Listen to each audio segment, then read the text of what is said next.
Welcome back, guys. This is Shane. I thought today what we'd do is compare three of my Strats, or two S-style electric guitars and one Fender American 50s original Stratocaster. This is my latest acquisition. I purchased this. It's a beautiful instrument. The one in the center is a Vola OZ MF. The MF stands for maple fingerboard, but it's an absolute mofo. This guitar rocks. I love it. And on the far right of screen, or right of me anyway, we've got the Danelectro 84, which is an absolute monster. Now, this particular instrument is loaded with lipstick pickups, so it's a point of difference. I'm going to compare not only how they feel to play, but the tones you can expect from each of them, the features, who they're for, all that kind of stuff. I'm going to talk a little bit more about some of the little differences you might not know if you're just thinking about buying one or the other. Now, this particular instrument is loaded with a humbucker in the bridge, which is a point of difference to all of the guitars. And this one is built like a 50, well, it's got 59 pickups, but it's built kind of similar to a guitar out of the late 50s. So it's a beautiful instrument, and we're going to compare each of these tone-wise, feel-wise, features-wise, all that kind of stuff. If you enjoyed the video, please give it a thumbs up. Let's see how they sound.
This is my Fender 50s original Stratocaster. It's loaded with 3 single coil pickups, pretty much like every other Strat out there. These are the 59 pickups.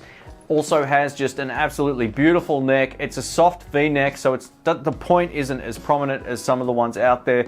It's got a bit of chunk on it, but it's not quite as chunky as the Vola. But overall, this has been a beautiful guitar the last few weeks that I've had it, and we're going to compare this up against the others. This is the Vola OZ 22. This is made in Japan. This is on par with one of my old Stratocasters, which was a Fender 50th Anniversary Deluxe Strat. It's absolutely beautiful. It's got 2 single coil pickups, voiced very similarly to my Strat over there, and it's also loaded with a humbucker in the bridge that is extremely musical. This thing looks absolutely beautiful. It's got a massive fat neck on it as well, so if you're into big fat necks, you'll definitely love this Vola. This is the Danelectro 84. Now, this is kind of comparable to a Fender made in Mexico Strat in terms of its quality, its build quality, its design, all that kind of stuff. It's a really beautiful instrument. These are actually made in Korea. I think I might only have one of the very few lefties that are out there. One of the biggest differences is we get 3 lipstick pickups, which are single coils if you're not sure about that. These are designed to give you a very different sound to that of a Strat, and we're going to compare them and see how they go. You can see it says the 84 here, that's the model number, and this was built or it's a replica of a build that was made for Stevie Ray. One of the biggest differences between this and the other two guitars is the fact that we get a very flat fretboard radius, and it's a different feel completely. We get a C-shaped neck, which is a fair bit thinner than both of the other guitars. All right, let's kick it off with the Fender Stratocaster, and I'm playing a clean tone thanks to the Marshall DSL 40CR. I'm using my Kemper, but I mic'd up my amplifier with an SM57 and a Sennheiser E906. This is neck pickup, dead clean. Here we go.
Up next, we're going to go for a very familiar sound thanks to the middle pickup and bridge pickups combined. Here we go.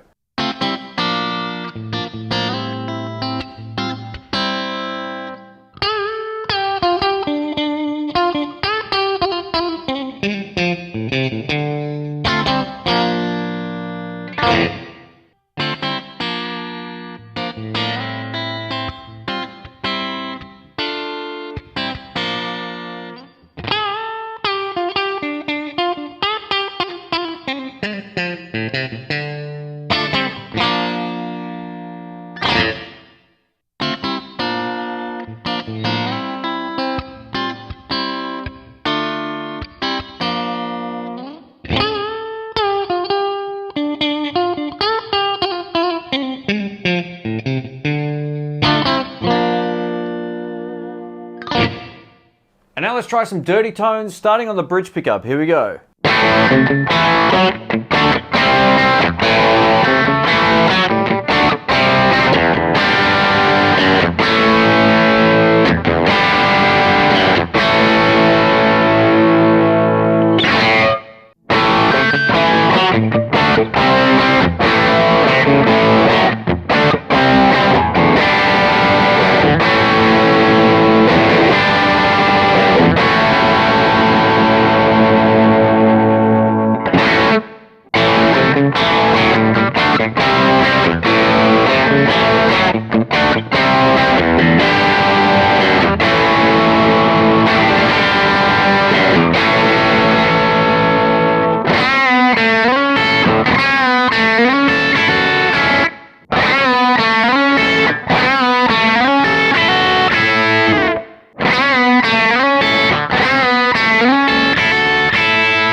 Up next, we're going to go for a lead tone. I've cranked up the drive, I've got the delay on as well, and this is neck pickup. Here we go.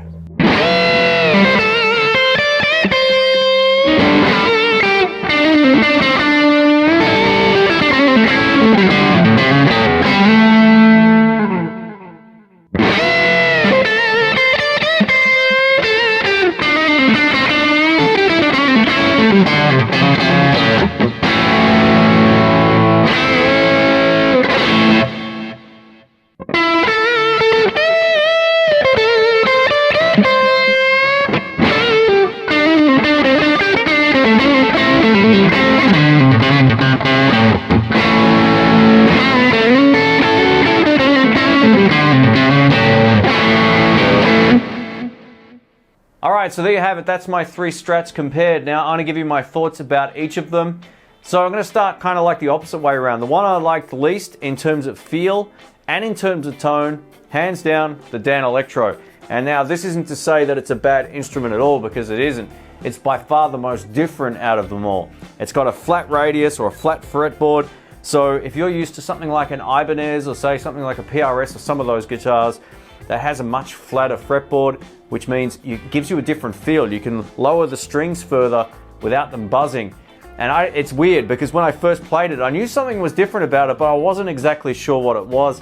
It's vastly different in terms of its fretboard radius. So if you're used to say a Strat and you come over to this, you'll get around it, but it feels a little bit more like something else because yeah, it has this very flat fretboard, which definitely isn't for everyone. Now I say it comes in third. It's still extremely playable, no doubt about it. But the pickups were probably the biggest shock out of all three of these guitars. These just didn't have the bite I was expecting. I really thought these would out-bright top end both of these guitars, but it wasn't the case. The 50 style pickups in both of these, just into my ear at least, for what I like, killed this for those classic Strat tones. Now, the reason this doesn't sound like a typical Strat is because it isn't. So don't get that confused. I'm not sort of having a go at the lipstick pickups. They've definitely got their own vibe. If you like a thicker tone with a little bit less top end, this would definitely be the choice. It just ticks that box, no problems at all. So let's talk a little bit about the difference between the Fender and the Vola. Now, for those who might be just watching this who are new to the channel, this was sent out from Vola a couple months back and it totally blew my mind. This I paid full retail price for here in Melbourne, Australia, and it was an expensive guitar. But after doing this test, you know what? There ain't no difference. It's a bit of a cop-out, but I'm gonna give the overall playability award to, they both play extremely well. It's a tough choice.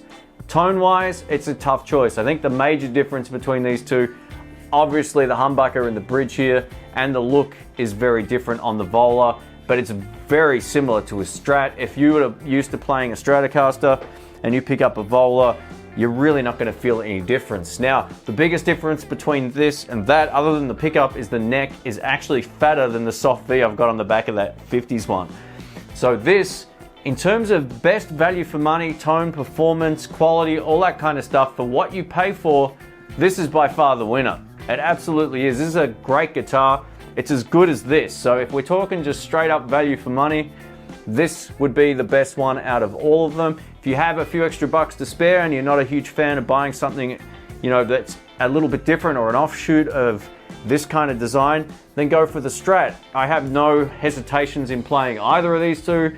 Both of these guitars will be around for a very long time. The Danelectro comes in third in pretty much all the categories, but it's up against some pretty stiff competition. And being that this particular instrument comes in at far less money than that, and I think a little bit less money than the Vola, a couple $100, something like that in the US, so it's still a really great instrument, but it's very, very different. And I'm glad I've done this test because I really wanted to see just how different they were. I was shocked at just how great both the Vola and the Fender compared to each other. Thought I saw something move then. Maybe it was on the other, my monitor's in reverse back there. But yeah, I was just shocked just how similar they sounded in most of the positions, at least to my ear. I'm sure there'll be a difference on the recording, but just hearing it in the room, yeah, I like this one the least in terms of tone, and it was probably the most challenging to play after just being around these two instruments for a while now. So yeah, overall, this is still a cool guitar. Now, if you'd like to find out about any of these instruments, links will be in the description below. If you enjoyed the video, please give it a thumbs up. Let me know which one you like best and why. And I understand everyone's got a different budget. Everybody, you know, there's fanboys of brands, and there's people like me who are open to playing anything that's good. And if you haven't played a Vola, then I highly suggest checking them out, because these things, this is fantastic. It's a beautiful guitar. It's easy to play. It sounds great. It looks cool. It does all the right stuff. So, I mean, look at this thing. It's made in Japan, and that's one of the things about the Japanese instruments. The quality control is absolutely insane. I'll tell you this outplayed that straight out of the box. No questions about it. So if you haven't seen my reviews on either of these or any of these guitars, I'll leave some links up here and you can check them out. But thanks again for watching. My name's Shane. I'll catch you soon. See ya.